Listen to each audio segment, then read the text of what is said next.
when you're in college, you're a puppy. You're a puppy. You're cute. Everyone wants to pet you. Everyone wants to hold you. Everyone will take your call. Sure. Everyone will take a meeting. Yeah. The second you graduate, you're a junkyard dog, just like everyone else.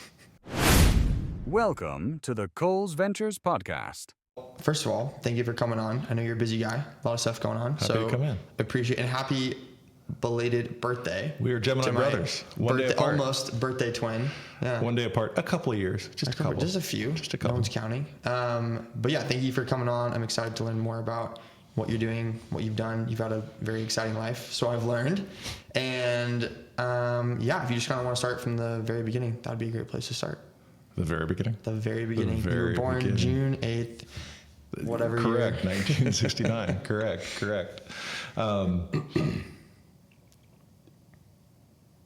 It's a tough thing to think about where you want to start, because I think the part that I would start out, if I was being as honest and authentic as I can, is the struggles of my early to mid 20s. Right. Okay. I thought, and this isn't in any of the notes like we went through before. I'm making all of your notes meaningless. That's right okay. now, These right are more now. just for reference. Yeah, I can use this. But yeah, I wanted to go into film and video production. Okay. Right. So I was going down this path and got a degree in it and was working at KXOY. And about 2 years into it, I was like, I do not want to do this. Yeah. This is not for me. Which is a tough spot to be in. Super tough. Which I feel like a lot of early, mid 20s. Yeah. You're this whole thing that, maybe you went to college for it. Maybe you got your first job in it, which is rare. To start off, to be like, okay, I think I want to do this. Pretty certain I'm going to major in it in a field that's kind of relevant, and then to land a job in that same field. Nowadays, I read a stat a while ago, and it's only like 30 or it was like shockingly low to me. Yeah. That so many college students will go and get a degree in whatever and then not work in that degree. So crazy. Yeah. But yeah, so I was kind of lost. I was trying to figure out what to do. I just scrambled to try to figure out. I was a tour guide in Alaska as a summer job right before I graduated. So I went back to Alaska because I needed to make a little bit of money to figure out what I wanted to do next, and ended up in Seattle. And there, I was also a counselor up at Camp Reed.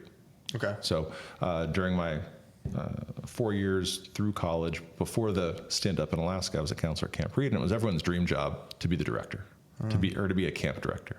So I was like, I'm going to be a camp director. So I was what they call a unit director up at Camp Orkila, which is on Orcas Island. Okay. So I was over in Seattle, and I'm like, I'm going to do this. I'm going to be an administrator of a camp.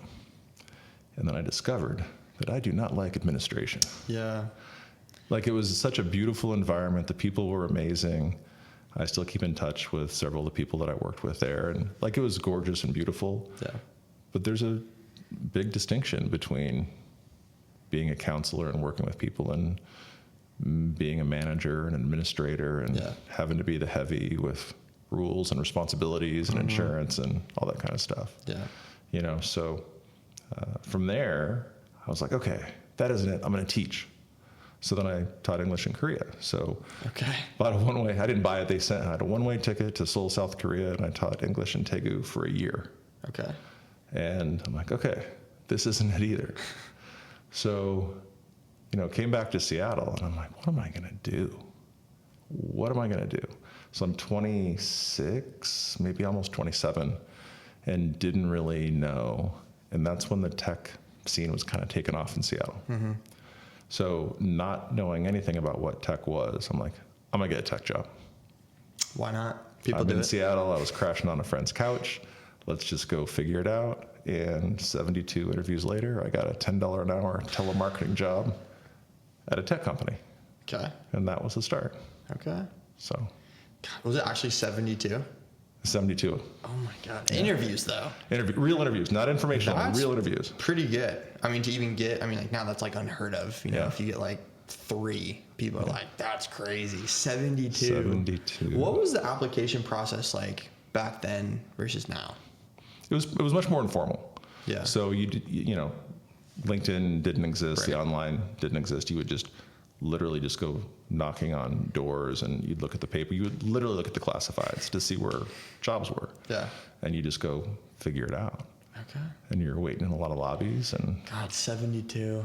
Was there ever a point, and I'm sure there were many points during all that, when you're just like, God, like I just need one break. Just somebody give me something. Like the 70th. You're like, oh, like if I have to do another interview, I swear to God. There's this thing that I've told my students at Gonzaga. The reason to do all these interviews, whether they're informational interviews or actual interviews, is at some point you get numb to the process. Yeah. And that's a good thing.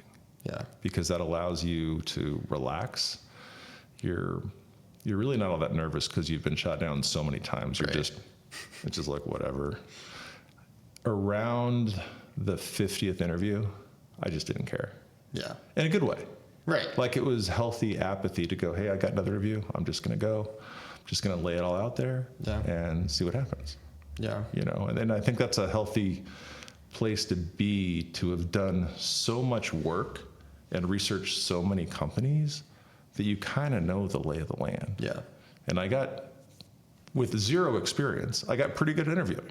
Yeah. You know, so it's a skill like anything else. So my last, 10 to 20 interviews, they're pretty good. Yeah.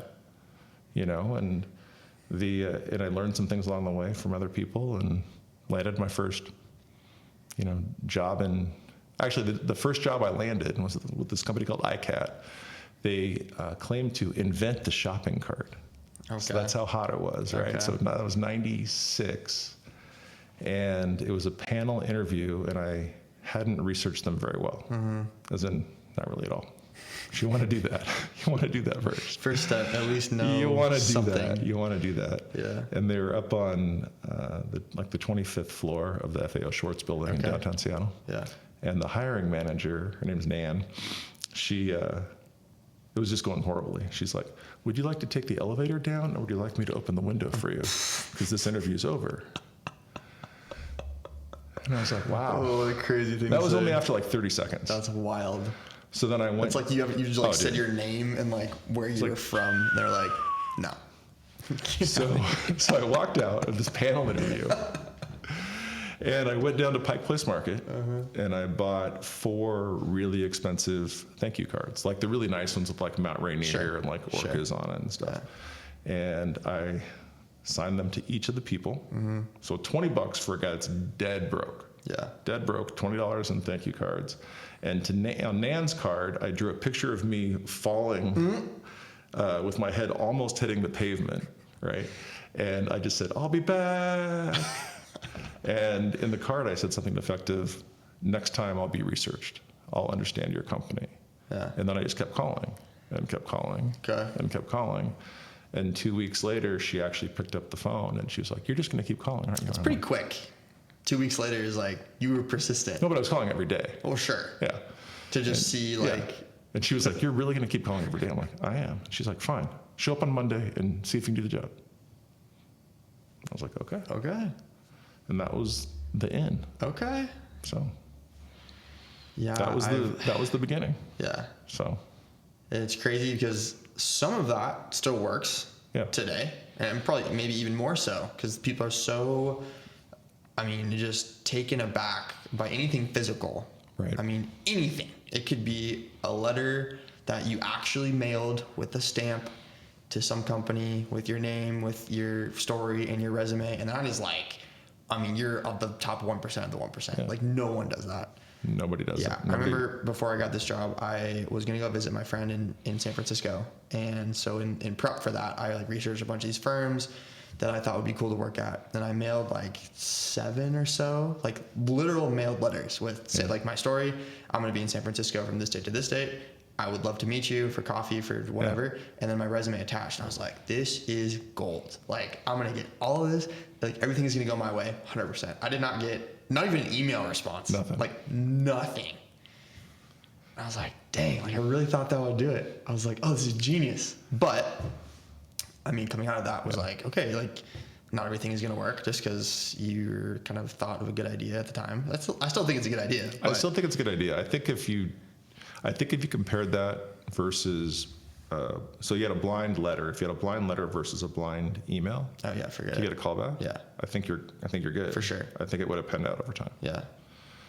But The other thing I talk to students about is in the history of six-man marketing, when we had an office downtown, I always said I would meet people, students, recent graduates, just come in for an informational interview. yeah, Any guesses to the number of interviews I I'm gonna had? say under 10. 4. 4. I was gonna say under 5. Damn. 4. Which I know people don't. Right. I think students hear that and they think, oh, they Yeah. probably say that to everybody. Like I would annoy them or whatever. Yeah. They wouldn't actually do that. It's like no. Yeah. Like I mean, same. I mean, less so for me, but it's like any student. I mean, any student doesn't matter what college you're at. Like I doesn't have to anybody. But anyone that reaches out and is like, hey, like I am this. I'm a sophomore, junior, whatever. Like I want to know more about what you do in the firm. Like I haven't declined a single one of those. Yeah. Like it could be some random. I had one from like North Carolina, Chapel Hill. Some dude we'll probably never meet. Yeah. Had like a 15-minute, just like, here's what I do, here's what we do, like, Yeah. what are your interests, like anything I can help with, like, boom, boom.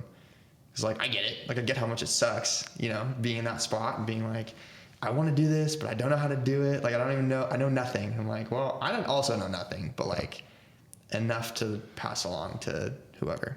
I think the secret sauce in getting a job in 2026 is to research what actors have to do. Yeah. So it's always been absolutely brutal to land parts. Yeah. It's just brutal. And the rejection, just brutal. Oh, piles up. And yeah. the amount of networking they do, the amount of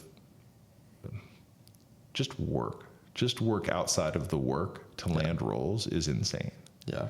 And I think looking at them as an example of what needs to happen to get to where you want to be in your career is a good place to look. Like I would say a good industry for inspiration. Agreed. Good role models. Agreed. And I think, no one likes to say this while you're still in college, but it is like a who's who.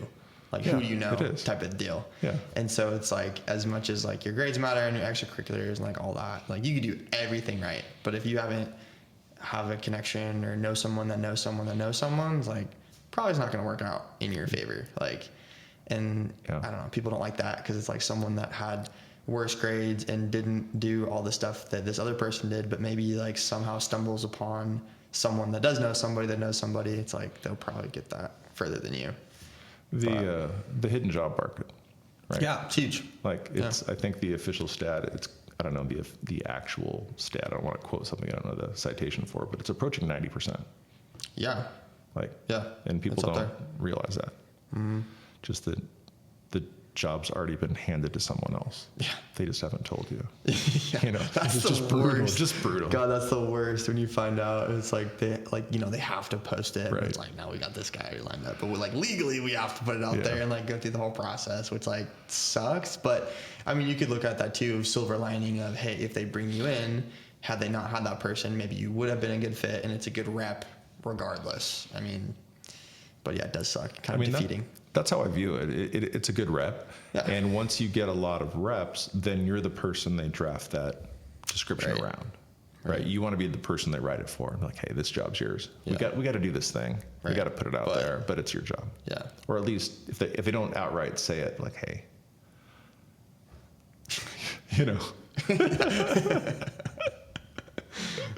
So true. Yeah. So true. So you have the marketing firm. You used to have an office downtown Yeah. physically. Yep. No longer. No longer. Kind of bounce around. Yep. And then also teaching at Gonzaga.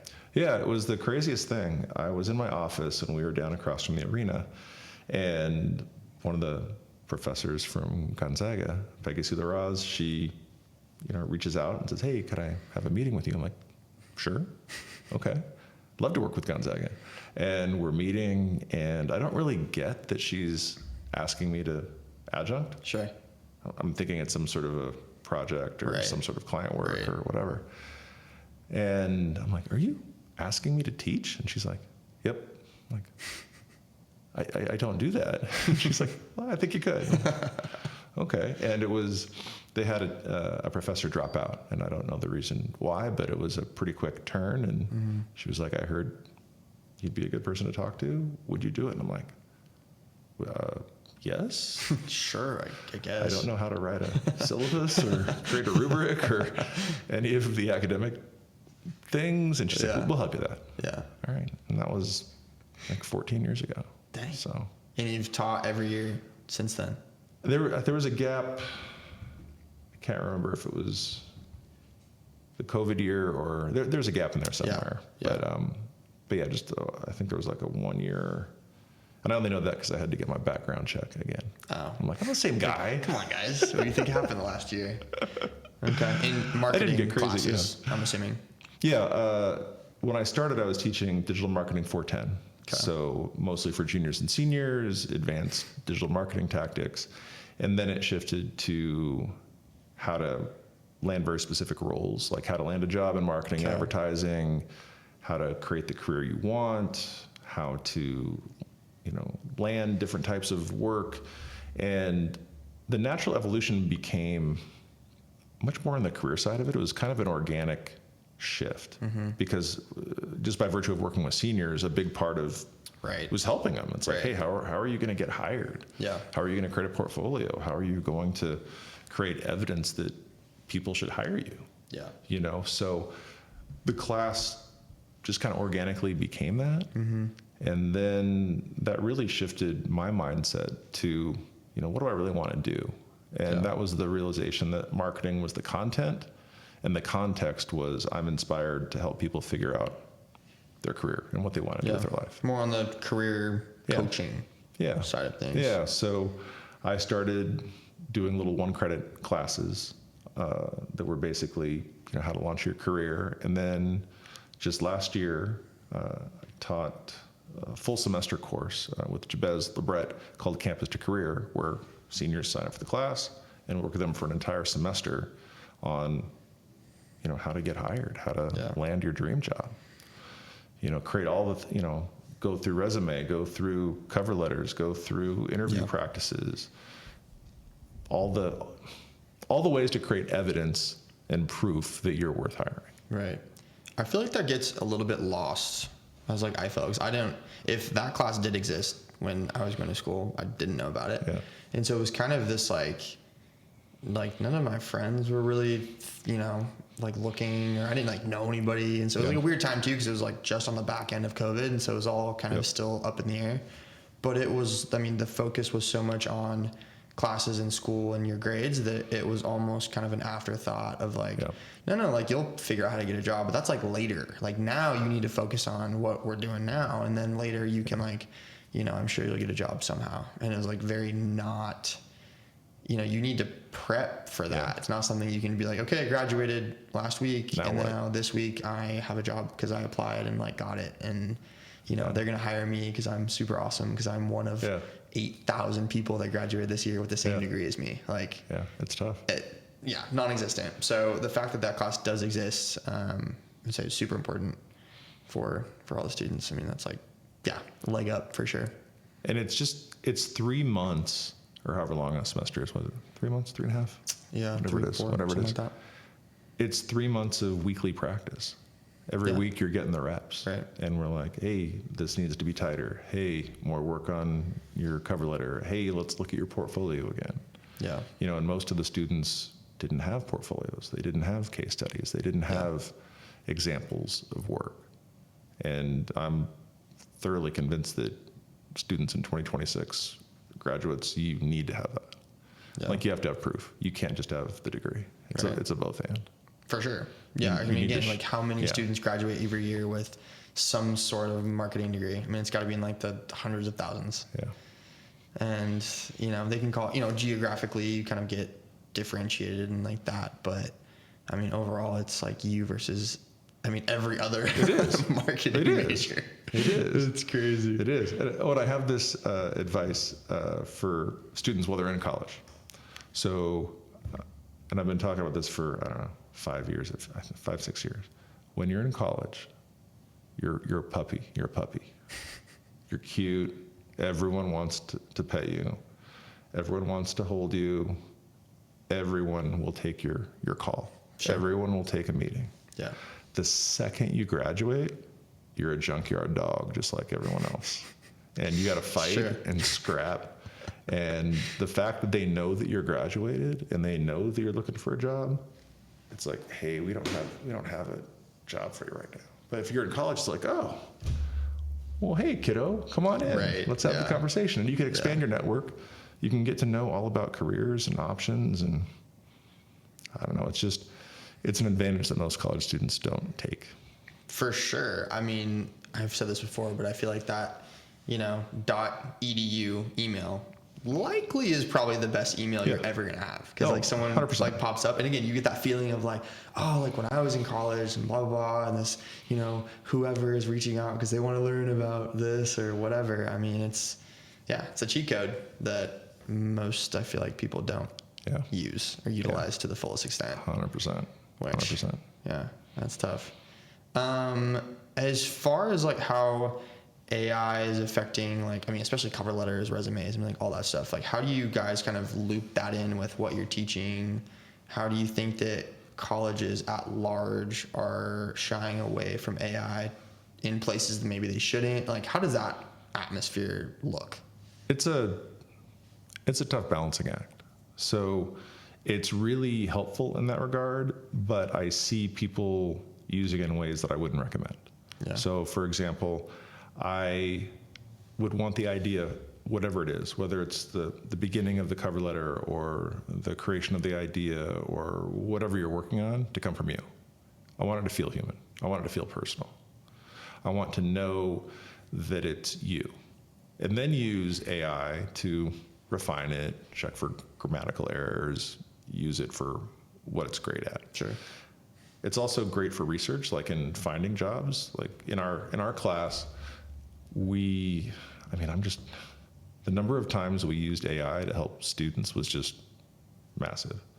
We had a student who wanted to work in beauty, so for a national skincare brand. Mm-hmm.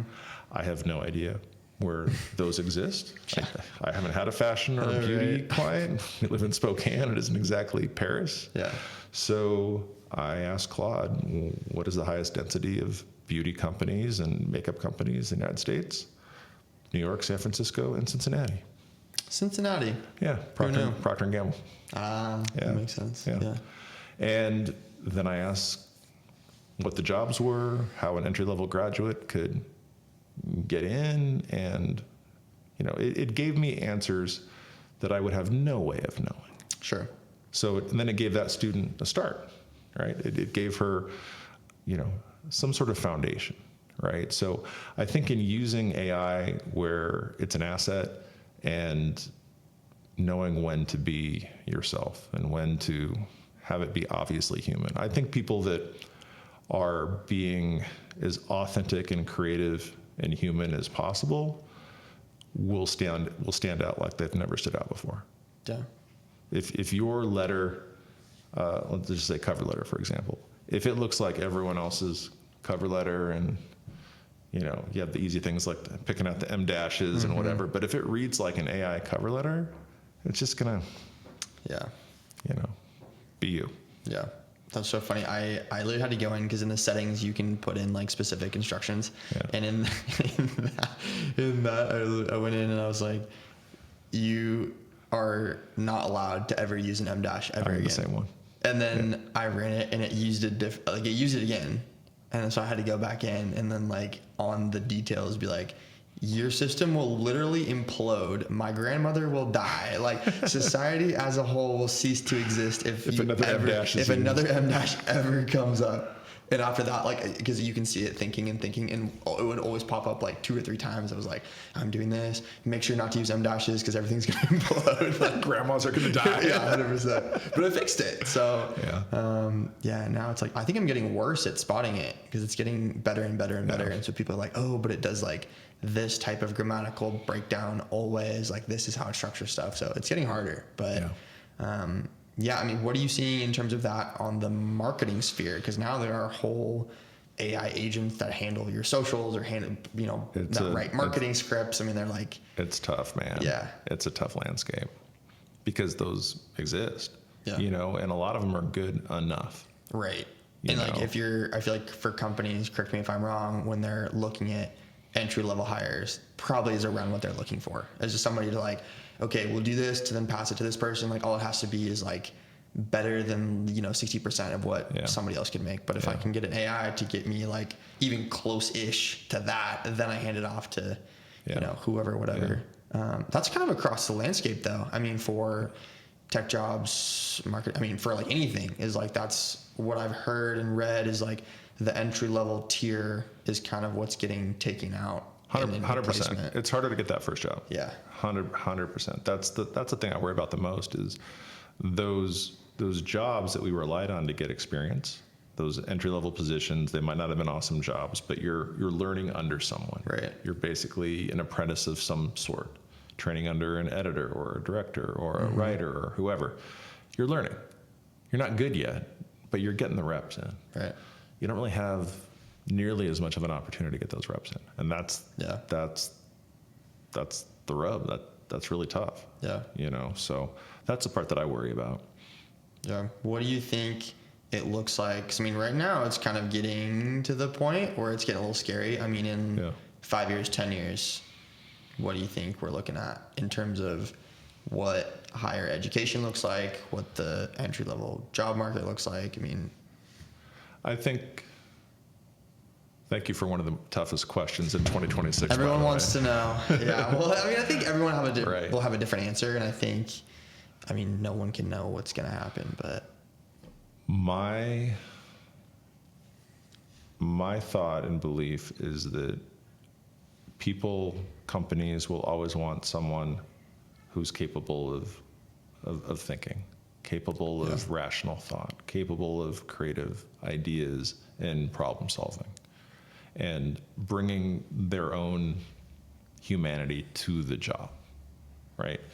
And it's going to be different for people depending on what their skill sets are, who they are as a person, all that. I think that is going to be a differentiator.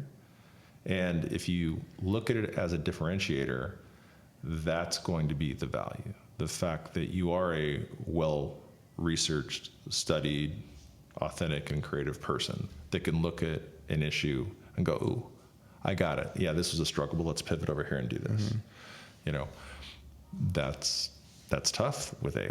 You're kind of aiming for the middle in AI. So you have just, like, if I can detect it's AI, I immediately scroll past. Yeah.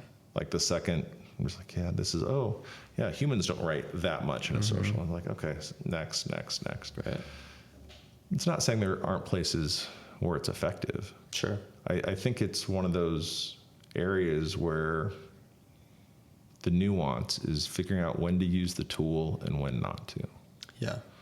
If you were to go to an example of like music and sports, you have all these apps that can help you be a better guitarist. But at the end of the day, you're playing guitar. Right. Whether or not you match the note perfectly to, whatever app is tracking your percentage of perfect notes. At some point, if you want to play, you're going to be open mic and it's just you and an audience. Right. Well, they don't care if you hit the notes. They want to hear you. Yeah. Right. So my hope is that still continues and that is still a need. I don't know. I think from a college landscape, I think we're already seeing the pivot to universities needing to be more involved in industry. Yeah. So one of my roles at Gonzaga is what's called an executive in residence. So, which, by the way, if you say it, you should have like a brandy sniff and be like, I'm an executive in residence, bestowing wisdom upon the youth. Right? That sounds way better than like professor. Better, right? It's like professor executive in residence. It's pretty good. Nice title, right? And a big part of that and the role is just the fact that I've worked with a lot of companies. Yeah. And I'm like, let's connect them to industry. Hey, let's connect them to other executives and junior executives and people in the trenches and, get students more involved. So I think universities, and I've seen it just in the past year or two, are going to be much more connected and involved with the communities, with industry, with companies, and because they'll have to. Yeah. That intersection needs to be there. And the shift has already happened pretty quickly, and it's something that I've seen very intentional shifts at Gonzaga, like just directly of like knowing that's important. Yeah. So and I've told them all the way to the top, or as high as I go, and the top anyway, that I thought it's great how they're opting into this. Yeah. Like no reservation whatsoever. Like, hey, we're making this move because it's what's needed for students. Yeah, so. Definitely. And I mean, coming from the, parents' perspective, not that of course it's like the kid's decision and blah, blah, whatever, right. but like objectively the parents have a lot of pull in like how you raise them, what colleges you expose them to, like what tours you go on, all this stuff. I mean, as a parent that in some regard is probably helping out, whether that's financially or emotionally or whatever, I mean, I would probably push towards like, okay, in this new era of degrees are, kind of the same across the board, unless you're going to Harvard, Stanford, Yale, like the top dogs, whatever. Right. But if you're going to the 98% of everybody else, I mean, what among those are, going to give my kid the best odds of succeeding beyond that? I mean, I'd be like, okay, which one is going to set you up with like internships from day one? I mean, that's kind of the framework going forward. Do you think that colleges and universities will have to kind of shift, I mean, more towards that, but then more towards kind of the soft skills type of for sure. teaching? I mean, you're going to have like, it'll be interesting when what area of kids are like in what stage of life they hit COVID in, and like how that impacts their future, because we haven't really hit that, I don't feel like, in terms of like how it has affected, if you were going through it and you were in like second grade and you went through all that, or if you were in like 8th grade or going through that, like depending on like what stage you're in, like what category of growing up in your upbringing will that hit the hardest? It'll be interesting to see. And I'm sure they're already looking at that of like, okay, now it's been 6 years and we're still talking about it because it's not a huge impact, but like how is that affecting the long term of like, this section of kids got hit the hardest? Will be interesting. I mean, I know in terms of the soft skills side of things, from a curriculum standpoint, Gonzaga is already talking about, expanding into, what does that mean from having classes that are sales and networking and, the how to talk to a person. Well, for real, because it's needed, right? It is. It just it's a lost art. So how do you teach that? How do you replace that? And it can be done. It just takes some reps. Yeah. Like with anything. Yeah. It's insane. What's like your biggest soapbox when you're teaching? What are you like hitting the hardest of like, kids need to know this, like this is the most important thing? Like maybe it's in academics or maybe it's even beyond of like, because Gonzaga is big on the whole like holistic as a person. Like they want you there and they, care about your academics, whatever. But like, and I would say probably any university would agree on this of like, they're trying to create the best human operating in the real world as possible. Yeah.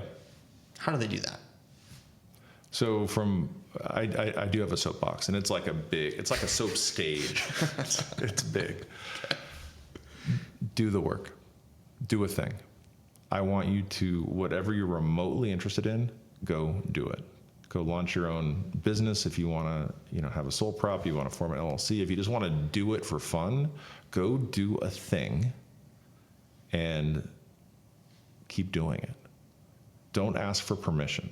Just, if you want to be a designer, go design. I don't care if anybody buys it, uses it, whatever. If you want to be an entrepreneur, start a business. I don't care if it's a lemonade stand or whatever it is, go do that thing. Whatever it is, figure out the whole minimum viable product or minimum viable service or anything. What is the thing that you love that you could get paid for? Go do that. I think, especially now, and I think this has always been true, but I think in 2026, every single person is better off if they have their own business in addition to a job. And whether or not they actually do anything with it, I really don't care.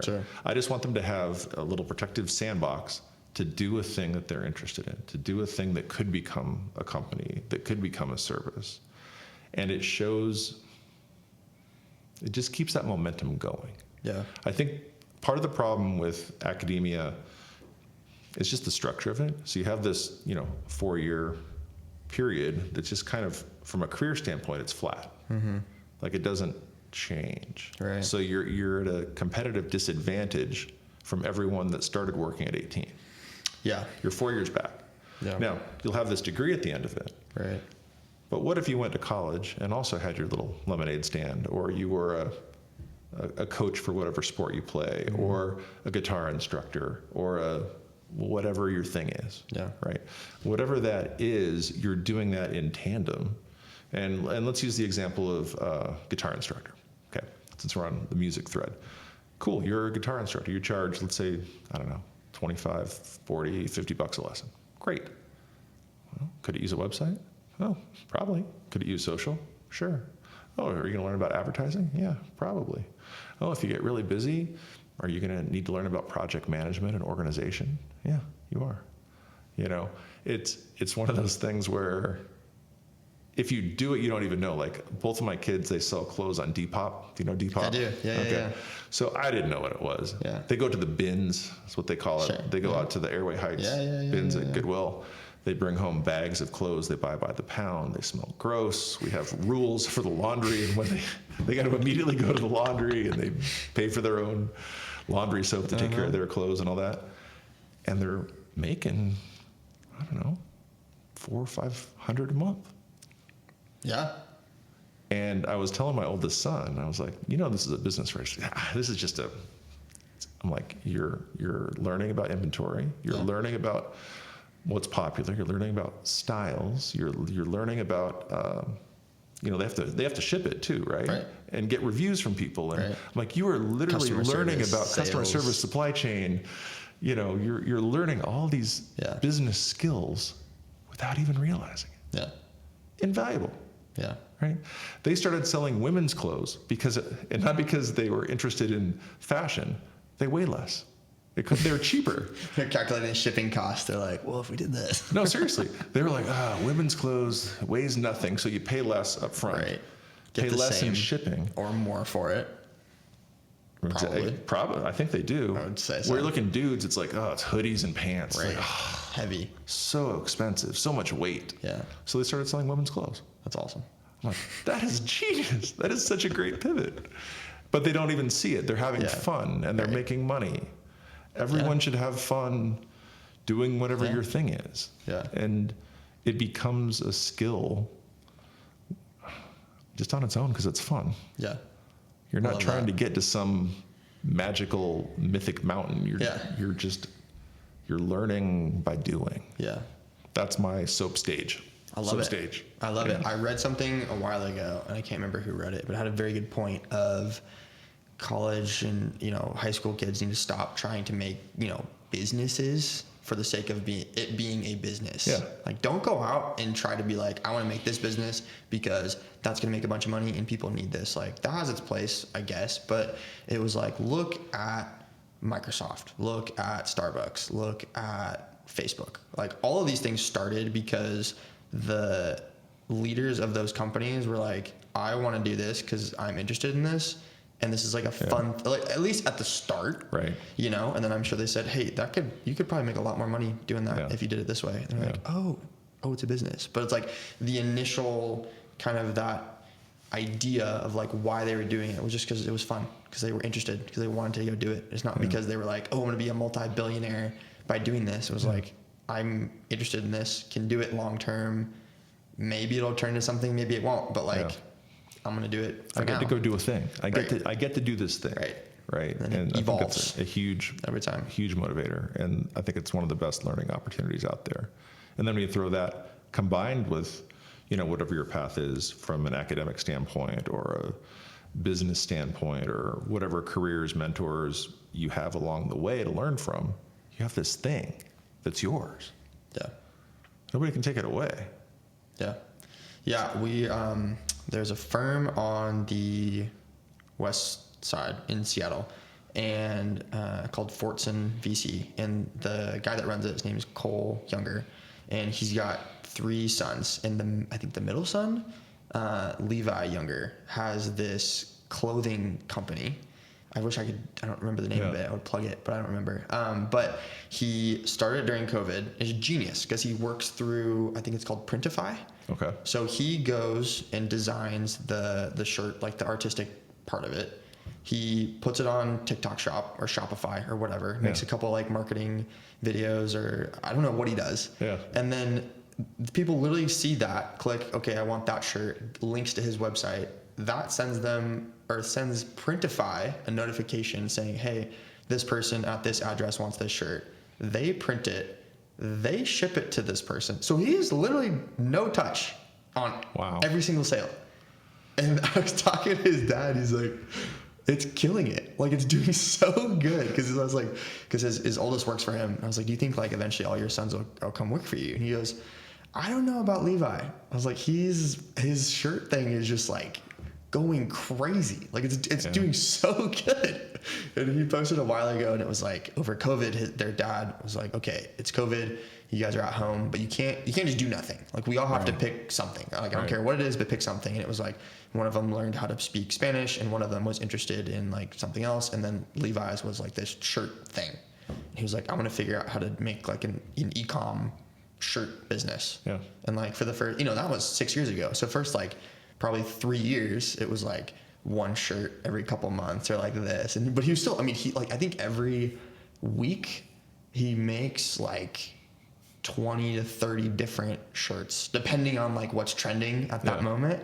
And then now, since he's been doing it for so long, and like he's gotten the algorithm and whatever, it's like just blown up like crazy. That's like, awesome. It's crazy. I love it. Like, it's but things like that. It's like go do the thing.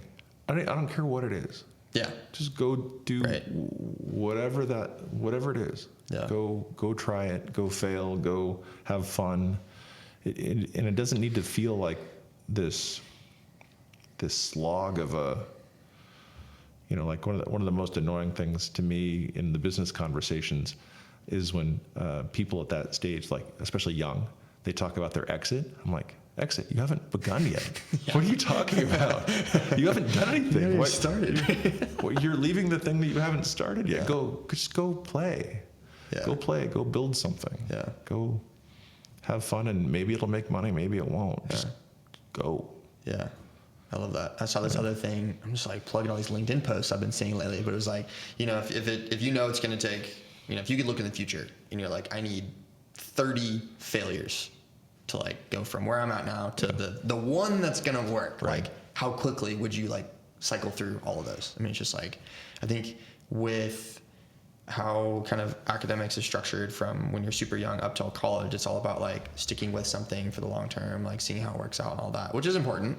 For sure. But then also like knowing when something that you're doing just isn't working.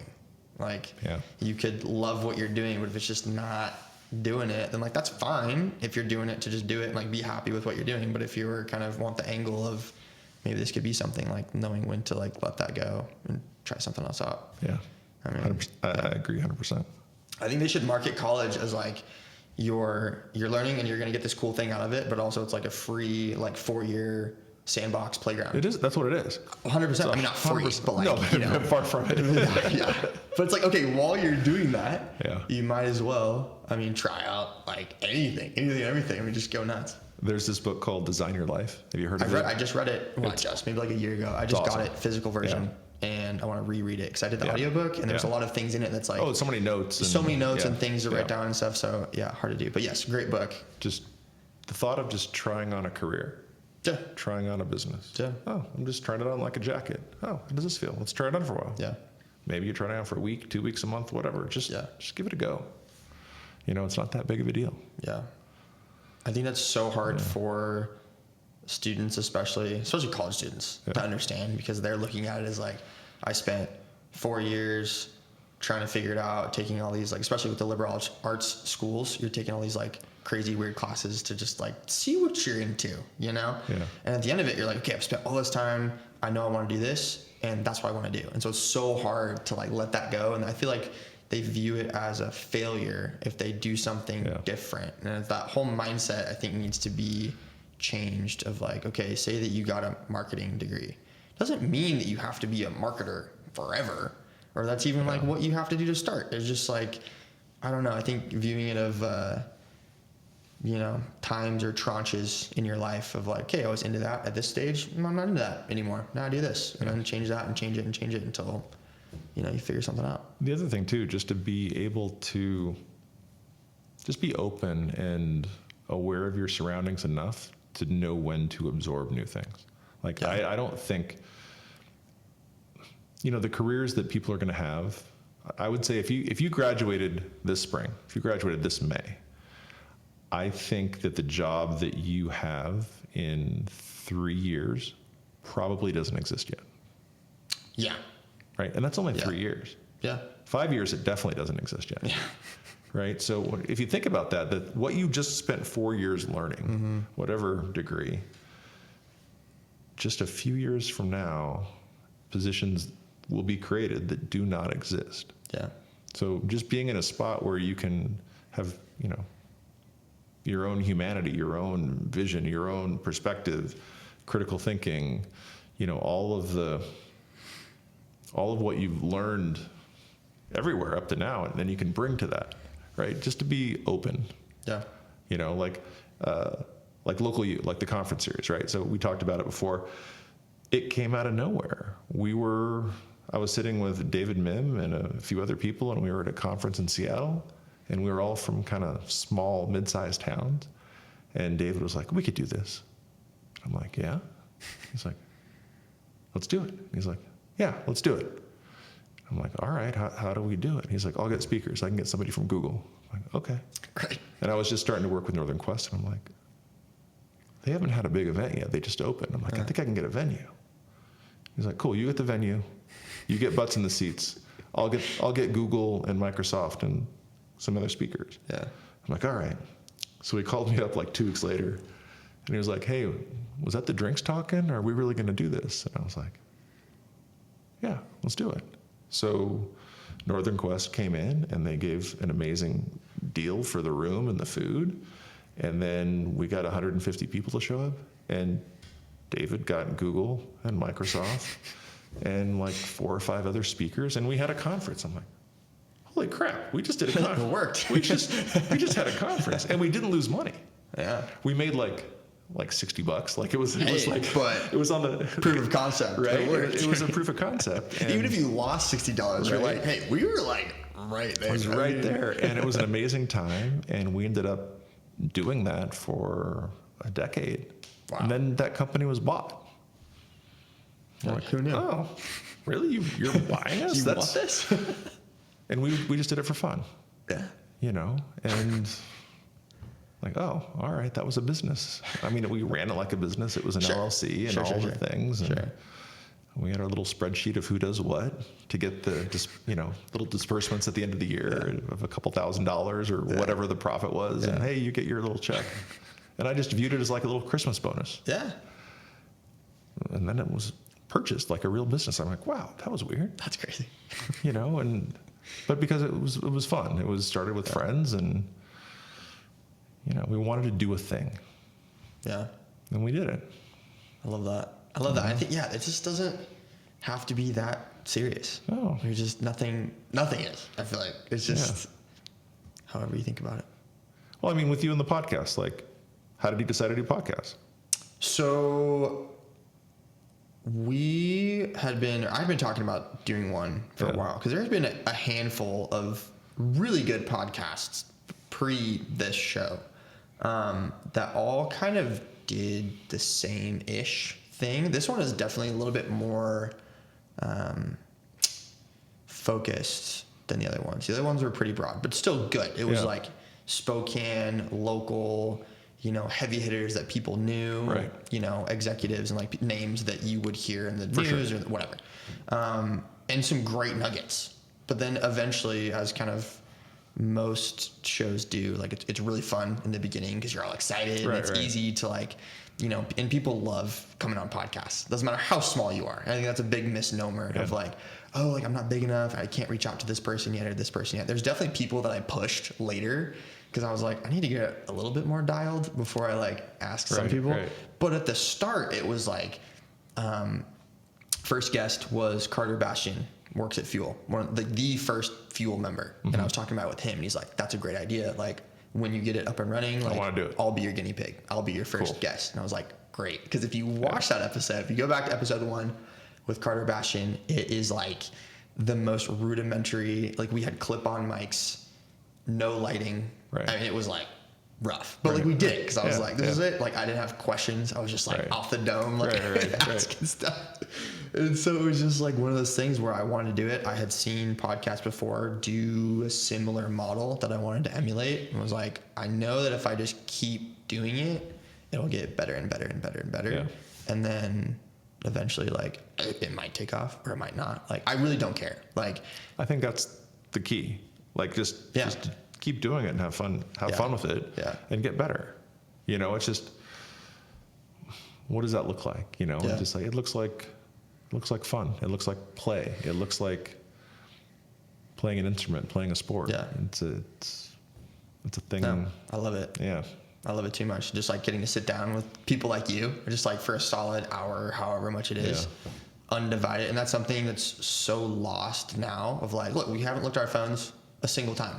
Yeah. Like that never happens. I mean, like at the dinner table, I mean, out with friends, whatever. I mean, it's like you just don't know it. It's just so like routine. You don't even think about it. But like to have an actual conversation face to face this close for any period, like it could be 10 minutes and then be like, that was crazy. Like nobody does that anymore. And so, yeah, it's just a fun thing to do. And I hope like eventually, you know, once I get down the road or whatever, people can look back at like the early episodes and be like, oh, he's been doing this for like a long, long time. Yeah. Which is one of the things I learned when I was doing research on this or whatever. Like there's a lot of big podcasts out there that the guys that are running it or, you know, whoever's running it are like, yeah, I mean, if you look now, you would have no idea, you know, all the work that goes into this. But if you look at the first 200, 300 episodes, like nobody watched that. Like if I had like 50 people, 100 people, that was like big. And now they're pulling in like millions of views on YouTube just because they've been doing it for so long. I mean, you have to have, you know, same thing with your students of, hey, you need to have a portfolio of work before people are willing to take a chance on you. Like same thing with, I mean, with anything really, but you need to have that long tail before you're ready for anything. A lot of times I'll bring up some of their examples just to show how long it takes. Like people want to be influencers, people want to be podcasters, people want to be, you know, online in whatever capacity. Do you know Eric Banholtz and Beard Brand? No. So Beard Brand is a beard oil fragrance company that was started in Spokane. They're now in Austin, but they're on Shark Tank and they're super successful. So it just took off, right? And Eric Banholtz recorded, I don't know if it was like a YouTube video a day, but the amount of recording that he did the entire time is massive. Yeah. So this was probably goes back to, I want to say 2011, 2012. And you can see that improvement. Mm-hmm. And, you know, so we're now, 12, 13, 14 years later, whatever it is. And it's super produced now. Yeah. I think he has like 2.3 million subscribers. Right? There you go. So if you're in the millions in your subs, you're doing something right. Yeah. But he just kept doing it. Yeah. And he got better and better and better. And he expanded his group of people that work with him and do things. And the production value increased and the quality increased. And, you know, if I were to look back at 2012 and say, you're going to create content around beard maintenance and oil, like how much could you possibly talk about? Yeah. He's found 14 years worth of content. Yeah. Millions of subscribers. Yeah. Like, it's a great example just to look at what people have done. Yeah. And they figure out an interesting take. Yeah. You know? Yeah. That's, again, a super difficult point for young people to learn because you're seeing it all the time on social media or whatever. Yeah. There's like, you know, 14-year-olds making millions doing XYZ stupid thing. And you're like, that is so crazy. Like, there's just, I don't know, so much. But there's just so much you don't see of like the 99% of other people that are like the exact same stage that they are. Yeah. Everyone's still trying to figure it out. Yeah. Just do the thing, man. Just do the thing. If it's your thing, right? Yeah. You know? Yeah.